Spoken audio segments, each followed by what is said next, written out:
Everyone inside the ballroom believed Amara was just a maid. She had spent years serving wealthy people who never learned her name. But that night, 300 guests watched billionaire Daniel Carter walk across the room, take her trembling hand, and kiss her in front of everyone. The room went completely silent. Then Daniel turned toward his shocked family and said, "I didn't choose her because she served me. I chose her because she saved me when nobody else cared." But what happened years earlier was a secret Amara never expected him to reveal. Amara Williams quietly moved through the luxurious Carter mansion, carrying silver trays while wealthy guests laughed around her. At 27, she had learned how to disappear in rooms where people noticed designer dresses before human beings. She never complained. She simply worked, saved money, and cared for her younger brother. To everyone there, Amara was only the maid. Daniel Carter owned hotels, restaurants, and businesses across several countries. At 52, he had everything money could buy, yet happiness had somehow escaped him. His employees knew him as serious and distant. That evening, while guests celebrated his latest business achievement, Daniel stood alone beside a window, staring into the darkness, unaware that someone inside the mansion had already changed his life. During dinner, Amara accidentally dropped a crystal glass. The sharp sound silenced the nearby conversation. Daniel's sister immediately looked furious. "Do you know how expensive that was?" she snapped. Amara lowered her eyes and apologized. Before anyone could continue, Daniel quietly said, "It was an accident."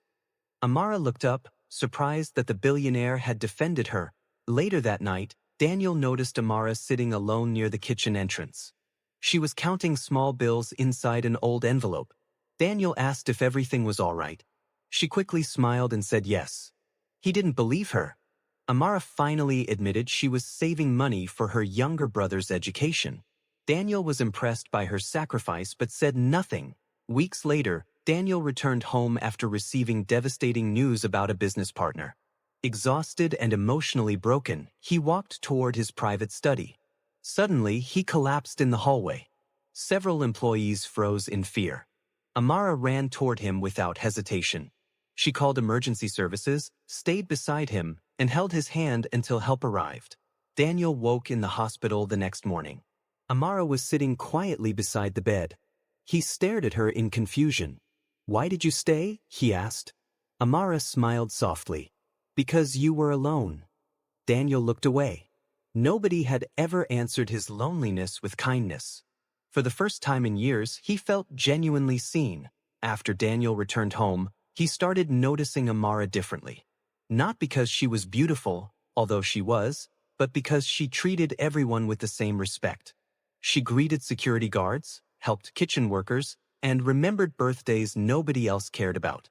Daniel slowly began talking with her. Their conversations were simple, but they became the brightest part of his day. Daniel's family soon noticed the change. His sister Victoria became suspicious. She believed Amara was trying to manipulate him for money. During dinner, Victoria warned Daniel, "People like her know exactly how to enter wealthy families." Daniel became angry. Don't judge someone because of their job. Amara overheard everything and quietly walked away, hiding tears behind the kitchen door. The next morning, Amara handed Daniel her resignation.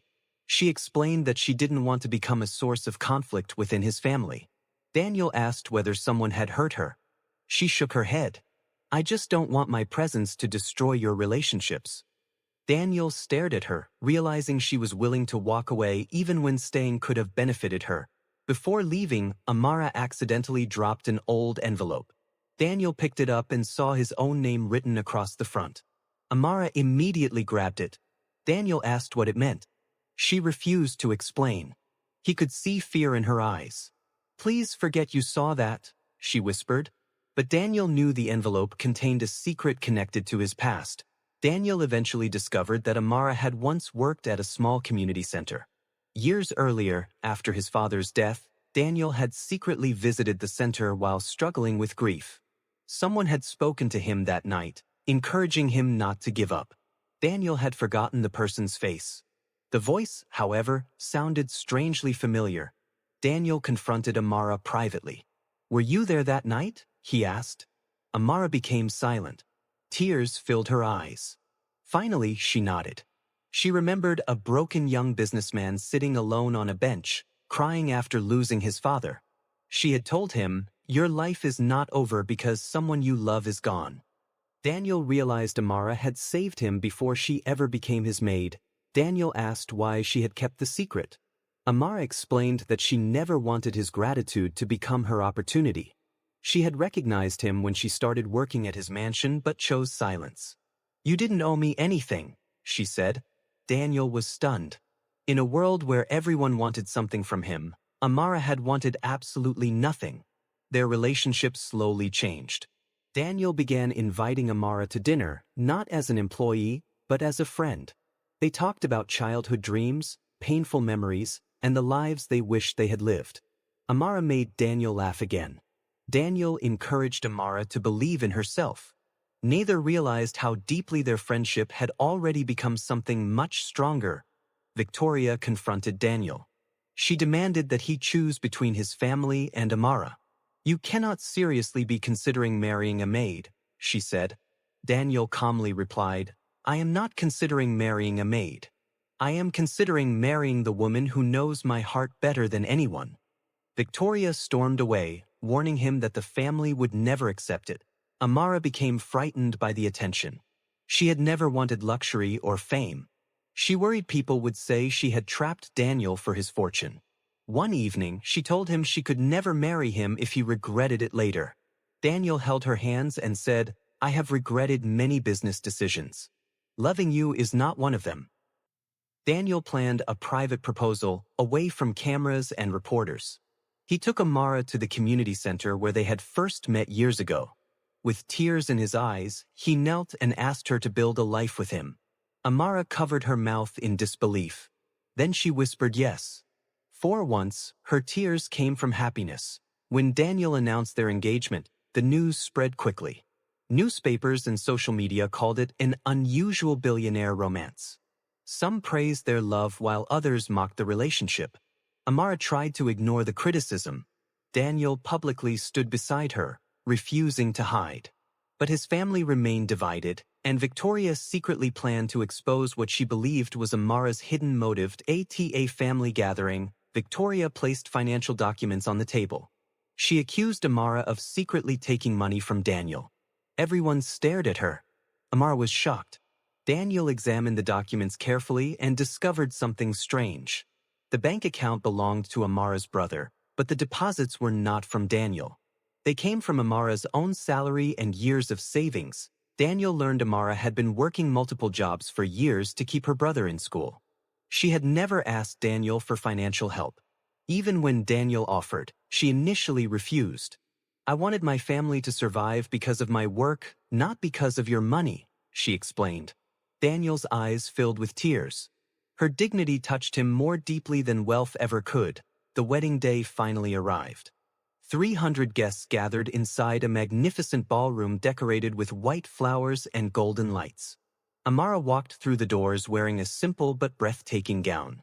Daniel stood at the altar, unable to hide his emotion. Everyone expected a glamorous billionaire wedding. Nobody expected what Daniel was about to reveal. As the ceremony began, Victoria remained expressionless. Some guests whispered about Amara's past. Others watched her closely, waiting for a mistake. Amara could feel the judgment surrounding her. Daniel noticed her trembling hand and gently held it. "Look at me," he whispered. "Forget everyone else. Tonight, you're exactly where you belong." After the vows, Daniel suddenly stepped away from the altar. He walked toward Amara, took her face gently in his hands, and kissed her in front of all 300 guests. The ballroom erupted in shocked silence before applause slowly filled the room. Amara cried. Daniel smiled and whispered, "This is my answer to everyone who doubted us." Daniel turned toward the guests. His voice shook with emotion. "Some people believe I chose Amara because she is beautiful. Others believe she chose me because I am wealthy. They are both wrong." He looked at her. "I chose her because when I had nothing emotionally, she gave me hope. When everyone wanted something, she asked for nothing." Daniel finally revealed the truth about their first meeting. He explained how Amara had helped him during the darkest night of his life. years before she ever worked for him. I didn't recognize her at first, he admitted. But eventually I realized the woman serving my family was the same woman who once saved my life with simple words. Victoria's face changed completely. She remembered seeing Daniel during that difficult period and realizing how close he had come to destroying himself emotionally. Tears filled her eyes. She walked toward Amara and apologized. "I judged you because I was afraid of losing my brother," she whispered. Amara hugged her instead of responding with anger. Amara stepped toward the microphone. Her voice trembled as she spoke. "I never dreamed of becoming a billionaire's wife. I dreamed of having a safe home, educating my brother, and being treated like a human being." She looked at Daniel. "He gave me love, but more importantly, he gave me the courage to believe I deserved it." The ballroom became silent. Several guests wiped tears from their eyes. Daniel's mother stood and applauded first. Soon, everyone joined her. The woman who had spent years quietly serving wealthy people was now standing in front of 300 guests, not as a servant, but as a respected woman whose kindness had changed the life of a billionaire. Months later, Daniel and Amara opened a foundation together to help young people who had lost parents or struggled financially. Amara insisted that the foundation focus on education and emotional support. Daniel agreed. He often told people, "Money gave me comfort, but Amara taught me what wealth actually means." Their marriage became a partnership built on respect, sacrifice, and love. Years later, Daniel still remembered the night he first saw Amara serving guests. She had been invisible to almost everyone in the room. Yet she had carried something far more valuable than the expensive silver trays in her hands: compassion. Daniel never chose Amara because she was a maid. He chose her because she was the person who loved him before she ever knew his wealth. Moral of the story: never measure a person's worth by their job, clothes, money, or social position. True love is built on kindness, loyalty, sacrifice, and respect. Sometimes the person society overlooks is the person capable of changing your entire life. Money can buy a beautiful house, but only a good heart can turn that house into a home.